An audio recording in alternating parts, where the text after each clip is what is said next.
Every Friday afternoon for 12 straight years, a flatbed truck with the Pinnacle Development logo rolled up to the same unmarked fabrication shop on Decatur Road and dropped off another shipment of warped steel beams, cracked structural joints, and welding failures that nobody inside the company had the skill or the patience to repair. No phone call ahead. No request. No please or thank you. Just a delivery manifest, a return by date stamped in red ink, and another pile of ruined metal that smelled like someone else's incompetence. The driver never stayed longer than 4 minutes. He never asked how the last batch went. He never once mentioned the name of the person who signed the work orders. And a man who caught every single one of those deliveries, who spent his weekends repairing what a billion-dollar construction company could not, never complained. Not once in 12 years. Because complaining does not feed a child. And Dean Ramsey had a daughter to raise. Dean was 41 years old the year everything changed. Average height? Thick forearms. Permanent burn scars along his left wrist from a plasma cutter accident 6 years back. Dark eyes that always looked slightly narrowed, like he was measuring something invisible in the air. His hands were the kind that made people uncomfortable in office settings. Too rough, too real. Knuckles that had been split and rehealed so many times the skin looked like old leather. He kept his hair short because long hair near an arc welder is a hazard, not a fashion choice. He wore the same rotation of 4 flannel shirts and 2 pairs of steel-toed boots. He had not purchased new clothes for himself in 3 years. Lila needed braces. Braces cost $4,000. Flannel shirts could wait. His shop sat at the dead end of a road that city planning had essentially forgotten. Industrial zone. No foot traffic. A faded sign above the roll-up door read, Ramsey Metal Works, in letters that had been white once but had turned the color of weak coffee. Inside, the space was immaculate despite looking rough from the outside. Tools organized by function on pegboard walls. Welding rods sorted by diameter in labeled bins. A ventilation system Dean had built himself from salvaged ductwork because the original one failed during his 2nd year of operation and he could not afford a replacement. Everything in that shop reflected the man who ran it. Functional. Precise. Undecorated. Built to last, not to impress, Dean Ramsey was, by any honest measure, one of the most gifted structural fabricators in the state of Georgia. He understood metal the way some people understand language. He could look at a failed weld and tell you not just what went wrong, but why the person who made it was probably rushing, probably using the wrong shielding gas, probably holding the torch at an angle that felt comfortable instead of the angle that was correct. He could feel stress fractures in a beam by running his hand along the surface. He heard things in the grind of a cutting wheel that told him when a blade was 40 seconds from failure. These were not party tricks. These were skills built across 20 years of daily practice, starting in his father's shop at age 14, continuing through a mechanical engineering degree he had earned at night while working full-time, and refined further during 7 years at Pinnacle Development, where he had once been their lead fabrication engineer. That career ended 11 years ago, not because he failed, because restructuring does not care about talent. Pinnacle Development was one of the largest commercial construction firms in the Southeast. Office towers, shopping complexes, municipal projects, government contracts. The company had grown aggressively under its founder and later under his successor, a sharp-eyed executive named Vanessa Thornton, who took over as CEO at 30 and became the youngest woman to lead a major construction firm in the region. Business magazines loved her. She photographed well. She spoke in clean, confident sentences about innovation and efficiency and lean organizational models. She had an MBA from Emory and a reputation for making difficult decisions without flinching. Investors trusted her. Competitors respected her. Employees feared her. Not because she was cruel exactly, because she was precise, and precision, when applied to people, often feels like cruelty. Under Vanessa's leadership, Pinnacle doubled its project volume in 4 years. But that growth required cost optimization. Entire departments were restructured. In-house fabrication was deemed inefficient. Specialists like Dean were let go and replaced by outsourced contracts with cheaper shops that delivered faster and billed lower. Dean received his termination notice on a Tuesday. His wife Claire had been diagnosed with pancreatic cancer the previous Thursday. He did not mention this to anyone at the company. It was not their business. It was his. Claire died 14 months later.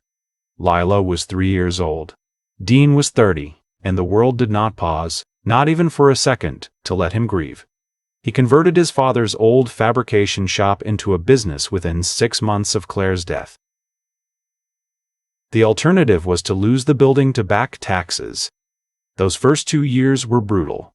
Small jobs, railings for residential contractors, repair work for landscaping companies that broke their equipment every other week, trailer hitches, gate repairs, anything that paid. Dean worked from 5 in the morning until Lila's babysitter brought her home at 6, then again from 9 at night until midnight after she was asleep. He lost 20 pounds. He stopped calling friends. He stopped doing anything that was not directly related to keeping his daughter alive and his shop open. Then Pinnacle came back. Not with an apology, not with a handshake. With a delivery manifest and a pile of failed structural joints from a highway overpass project that had gone sideways. The in-house team was gone. The cheap contractors Pinnacle had replaced Dean with could not handle complex repair fabrication. Someone in their procurement department found Dean's old vendor file, still active in the system, and simply routed the work order to his address. No one checked whether he was still in business. No one asked if he was willing. The truck just showed up. Dean stared at the Pinnacle logo on the flatbed for a long time that first Friday.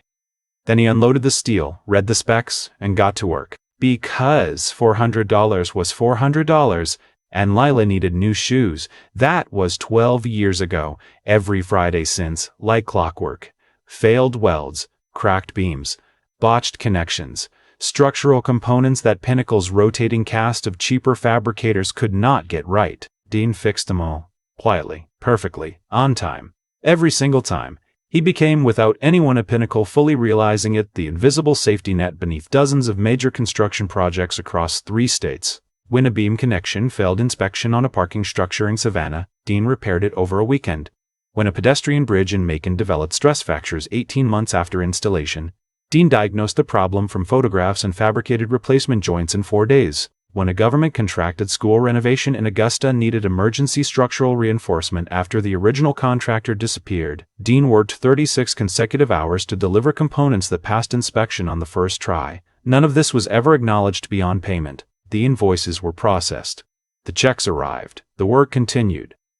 Dean's name appeared nowhere in Pinnacle's project records except as a line item under outsourced fabrication services. He was a spreadsheet entry, a cost center, an anonymous function that converted broken metal into functional metal for a predictable fee. Vanessa Thornton had never heard his name. Not once in 12 years. She was busy. Pinnacle had grown into a company with 1,800 employees, offices in 4 cities, and a project pipeline worth $2.3 billion. Vanessa operated at a level where individual vendors were invisible. She dealt with municipal governments, investment groups, federal regulators, and architectural firms. She negotiated contracts worth hundreds of millions. She did not think about who welded the beams. She thought about who signed the checks. Meanwhile, Dean raised Lila. She was 15 now, tall for her age. Brown hair she kept in a braid most days because Dean had learned exactly one hairstyle when she was 5, and they had both stuck with it out of loyalty to the memory of those early, clumsy attempts. She was quiet in the way that observant children often are, not shy, watchful. She noticed things. She noticed when her father skipped dinner because the grocery budget was tight. She noticed when he stayed up past midnight because a delivery deadline was the next morning. She noticed that he never once raised his voice at her, even when she deserved it, because he had decided early on that the limited hours they had together would not be spent in anger. Leila did her homework at a small metal desk Dean had welded from scrap angle iron and topped with a piece of reclaimed oak. It sat in the corner of the shop, near the space heater, positioned so the welding sparks could never reach it. She had done her homework at that desk since 2nd grade. She knew the smell of grinding dust and shielding gas the way other children knew the smell of fresh-cut grass or their mother's perfume. This was her world. It was small. It was honest. And she never once felt deprived, because Dean had made certain of that through sheer, relentless effort. He attended every parent-teacher conference. He packed her lunch every morning, even when she told him she was old enough to do it herself. He helped with math homework until the math surpassed what he remembered, at which point he sat beside her and relearned it so he could help again. He drove her to the public library every Saturday because she loved reading and because the library was free and because sitting in a quiet room surrounded by books was the closest thing to a vacation either of them had experienced in years. This was the man Pinnacle Development had been leaning on for over a decade without knowing it. A widowed father in a forgotten shop on a dead-end road, holding together both a child's future and a corporation's structural integrity with the same set of scarred hands. Then the Friday deliveries stopped. It happened without warning. One Friday, no truck. Dean assumed a scheduling error. The following Friday, nothing again. He called the procurement number listed on his last work order. Disconnected. He tried the general Pinnacle line. Automated system. No callback. A week later he received a form letter stating that his vendor contract was under review pending internal restructuring. No timeline. No explanation. No contact person. Dean read the letter twice, folded it, put it in his desk drawer. Then he picked up Lila from school and took her to get ice cream because she had gotten an A on her biology test and because some things matter more than corporate correspondence. But privately he was worried. The Pinnacle contract represented nearly 60% of his income. Without it, the math stopped working. Mortgage, utilities, Lila's braces payments, insurance, shop maintenance, the numbers required the Pinnacle money. Without it, he had maybe 4 months before serious trouble. He began calling other contractors, picking up smaller jobs, quoting work he would have previously turned down. He adjusted. He always adjusted. He always adjusted. That was what people like Dean did. They did not collapse. They recalculated. What Dean did not know, what he had no way of knowing from his shop on Decatur Road, was that Pinnacle Development was falling apart. It started with the Hargrove Tower project, a 32-story mixed-use building in downtown Atlanta that was supposed to be Pinnacle's signature achievement. Vanessa had personally championed it. The design was ambitious. The timeline was aggressive. The budget was optimized to the point of fragility. Construction was 60% complete when the first structural inspection failed. Then the second. Then the third. Independent engineers found fabrication defects in load-bearing connections throughout the lower 12 floors. Welds that should have penetrated full depth had barely fused. Beam joints that required specific alloy compositions had been assembled with cheaper substitutes. Structural bolts torqued to incorrect specifications. The building was not going to fall down tomorrow, but it could not be certified as safe. And without certification, Pinnacle could not deliver the project. And without delivery, penalty clauses worth $47 million would activate.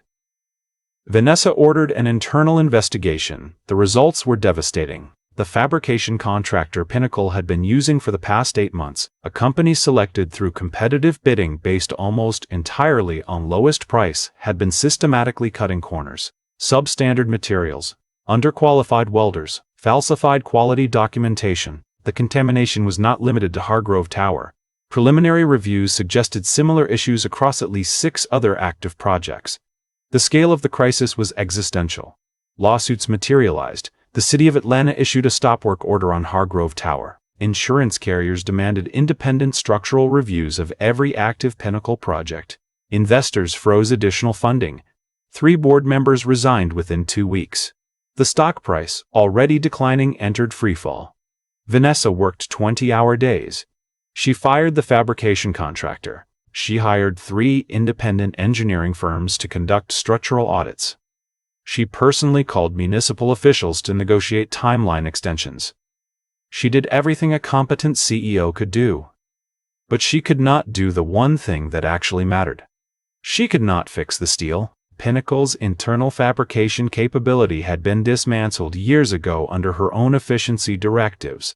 The cheap contractors who replaced the in-house team were either compromised, overbooked, or unwilling to touch a project under active legal scrutiny. Every qualified structural fabrication shop in the region was aware of Pinnacle's crisis and either refused the work due to liability concerns or quoted prices so astronomical they would accelerate bankruptcy rather than prevent it. It was during a midnight emergency meeting, 5 weeks into the crisis, that Pinnacle's chief engineer, a man named Howard Chen who had been with the company for 23 years, pulled up a file on his laptop and said something that made Vanessa stop mid-sentence.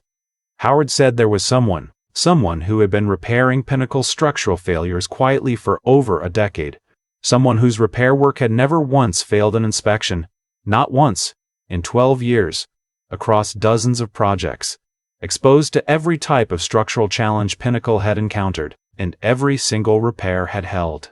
He turned the laptop toward Vanessa. She saw the name, Dean Ramsey. The vendor file showed 12 years of purchase orders, hundreds of individual repairs, a cumulative value of over $700,000, which seemed like a lot, until Howard explained that the projects those repairs had saved were collectively worth $300 million.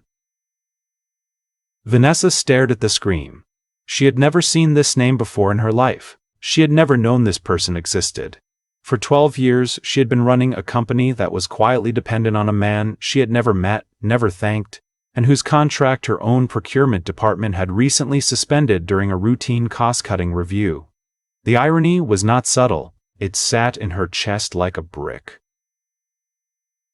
2 days later, on a cold Tuesday morning in January, a black sedan pulled up outside Ramsey Metal Works. No flatbed. No delivery manifest. Just one car and one woman who stepped out of it wearing a gray wool coat and an expression that suggested she had not slept properly in several weeks. Dean was inside the shop, repairing a set of handrail brackets for a residential client. Lila was at school. The space heater hummed in the corner near her empty desk. The radio played low. Classic rock. The shop smelled like it always smelled. Metal. Flux. Coffee that had been reheated too many times. He heard the car door and looked up. Through the shop's small window, he saw the black sedan. Then he saw the woman walking toward his door. He did not recognize her face immediately. Not from photographs or magazines. He recognized the logo on the sedan's license plate frame. Pinnacle Development. Vanessa Thornton stepped into Dean Ramsey's shop the way a person enters a room when they know they have no right to ask for anything but are about to ask for anything. She looked around. The organized tools. The clean floor. The small desk in the corner with a girl's jacket hanging over the chair. A framed photograph on the wall near the office door showing a younger Dean holding a toddler in front of this same building. Next to it, a child's drawing of a man welding, with the caption, "My dad fixes everything," written in purple crayon. She looked at that drawing for longer than she intended. Dean wiped his hands on a shop rag. He did not offer a greeting or a handshake. He waited. He was a man who understood the value of silence because silence makes other people tell the truth faster. Vanessa told him the truth, not the board-approved version, not the investor-facing narrative, the actual truth.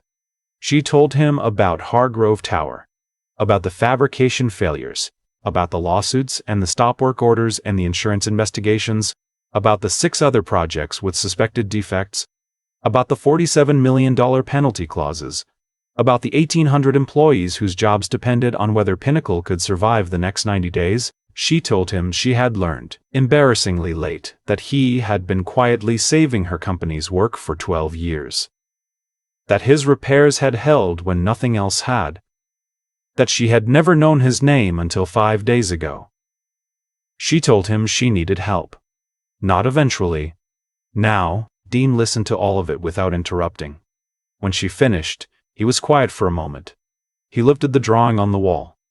"My dad fixes everything." Then he asked one question. He asked when Pinnacle had stopped sending him work. Vanessa did not know the answer immediately. She pulled out her phone, made a call, and learned in real time that his contract had been flagged for termination during a quarterly cost reduction initiative. The procurement analyst who flagged it had never reviewed his performance history. The decision was based entirely on the fact that his billing rate was higher than the new contractors. Nobody had asked whether the quality was comparable. Nobody had checked. She closed her eyes briefly when she heard this. Dean nodded slowly. He had suspected something like that. He was not surprised. He had spent enough years in corporate environments to understand how these decisions were made. Not with malice, with spreadsheets. Which was sometimes worse, because spreadsheets do not see people. They see numbers. And numbers do not know that a number has a daughter who needs braces and a mortgage that comes due on the 1st of every month. He could have said no. He had every justification. This company had employed him, then discarded him, then used him anonymously for 12 years, then cut him off without a conversation. Saying no would have been reasonable, satisfying even, but Dean Ramsey was not built for satisfaction. He was built for function, and he understood something that Vanessa, for all her strategic intelligence, was only beginning to learn. Behind every corporate crisis, behind every stock price and penalty clause and board meeting, there are people. Real people. Workers with families. Electricians and plumbers and welders and concrete crews who show up at 6 in the morning and do honest work and go home to children who ask how their day was. Those people did not cause Pinnacle's failures, but they would suffer from them. Dean knew what it felt like to lose a job when your family needed you most. He would not contribute to someone else experiencing that if he could prevent it. So he said yes, not enthusiastically, not generously, practically. He said yes, the way a man agrees to carry a heavy thing because he sees that it needs carrying and his back is strong enough. He set conditions. No corporate oversight interfering with his technical decisions. Direct access to project engineers, not filtered through procurement or legal. Leela's schedule came first. He would work early mornings and late nights, but he would pick her up from school at 3:15 every afternoon. No exceptions. If these terms were unacceptable, he understood, and she could leave the way she came. Vanessa agreed to everything without negotiation. She was not in a position to negotiate. More importantly, she was beginning to understand that negotiating with someone like Dean would be pointless, because his terms were not strategic positions. They were principles. And principles do not have counteroffers. Over the following weeks, Dean worked with Pinnacle's engineering teams to assess the damage across all affected projects. What he found confirmed his worst suspicions. The fabrication failures were not random. They were systemic. The cheap contractor had used underqualified welders, incorrect filler materials, and inadequate preheat procedures on fracture-critical connections. The resulting welds looked acceptable on the surface. Underneath, they were riddled with porosity, lack of fusion, and hydrogen cracking that would propagate under load over time. Dean developed a remediation plan for each project. He prioritized based on structural risk, not financial exposure, which initially confused Pinnacle's executive team until Howard Chen quietly explained that this was because Dean was an engineer, not an accountant, and engineers prioritize based on whether buildings might hurt people, not whether shareholders might lose money. Dean repaired the critical connections himself. The less critical ones he supervised, training Pinnacle's younger fabricators in proper techniques, with a patience that surprised everyone who worked with him. He did not lecture, he demonstrated. He would set up a joint, weld it, then cut it in half so the trainees could see the internal structure. Full penetration, proper fusion, correct grain structure. He made them understand not just how to weld correctly, but why incorrect welding fails, so they would recognize the difference in their own work without needing someone to check behind them. He was teaching them to be independent, to not need him.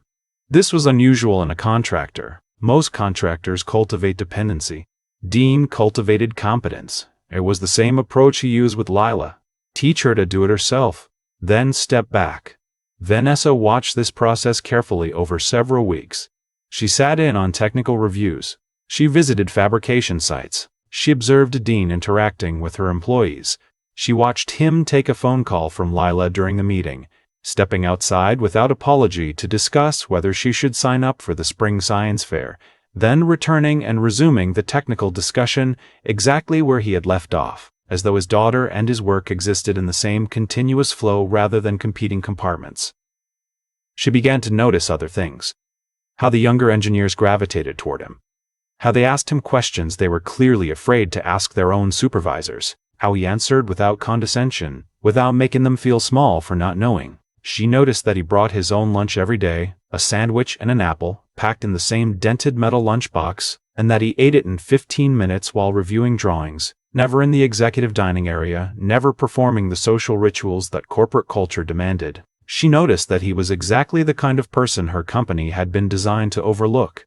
One evening, after the Hargrove Tower remediation team had finished a 14-hour session and the engineers had gone home, Vanessa returned to the fabrication bay to retrieve a binder she had left behind. She found Dean still there, alone, grinding the final pass on a column connection that was not scheduled for repair until the following week. He was ahead of schedule because he always was. She stood in the doorway and watched him work. The arc light flashed blue-white against the concrete walls, sparks traced patterns across the floor. His movements were deliberate, controlled, almost meditative. there was no wasted motion, no hesitation. Just a man doing something he had spent his entire life learning to do perfectly, in a building that bore no trace of his name, for a company that had only remembered he existed when it ran out of options. Vanessa walked over after he lifted his helmet. She asked him why he stayed late when no one was watching, when the contract did not require it, when nobody would know the difference. Dean looked at her for a moment. Then he said something she would remember for a long time. He said the weld knows.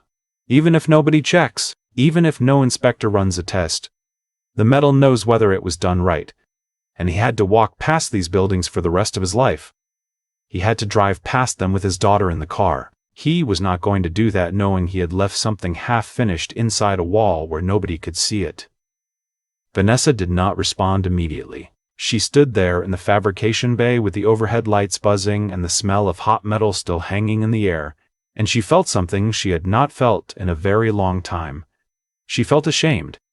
Not of a specific decision, of a pattern, years of decisions, stacked one on top of another, each individually rational, collectively devastating. Outsource the specialists, bid the lowest price, optimize the head count, review the vendors quarterly, cut the expensive ones, keep the cheap ones, never check the work because checking costs time and time costs money, and money is the only metric that survives the quarterly board review. She had built a system designed to be efficient, and in doing so she had systematically removed every person who cared whether the work was actually good.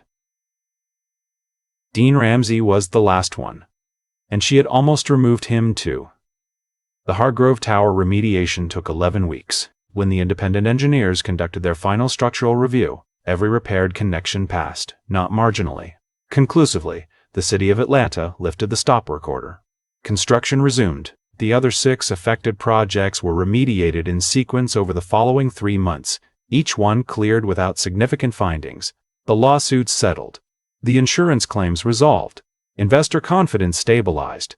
Pinnacle survived, not because of strategic communication or financial engineering or executive leadership, because one man knew how to fix steel and was willing to do it even when the company that needed him had never bothered to learn his name. Vanessa made her offer on a Wednesday afternoon in Dean's shop, sitting on a metal stool near the space heater while Lila worked on a history essay at her desk 10 feet away. She proposed a newly created position: Director of Structural Integrity, a role that would give Dean authority over all fabrication quality across every Pinnacle project. Not supervisory in the corporate sense. Technical, he would set the standards, train the teams, approve the methods, reject the shortcuts. The terms reflected everything Dean had taught her over the past several months by simply being who he was. Flexible schedule built around Lila. No mandatory travel. Authority to reject any vendor or subcontractor whose work did not meet his standards, regardless of cost savings. A salary that acknowledged 12 years of retroactive undervaluation.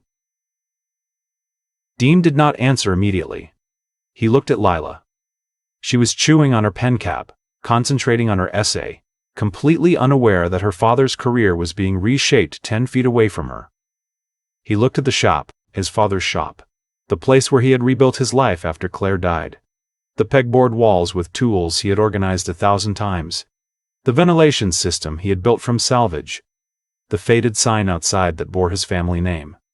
He told Vanessa he needed a week. During that week, he talked to Lila about it, not in the way adults typically discuss career decisions with teenagers, performing certainty while seeking validation.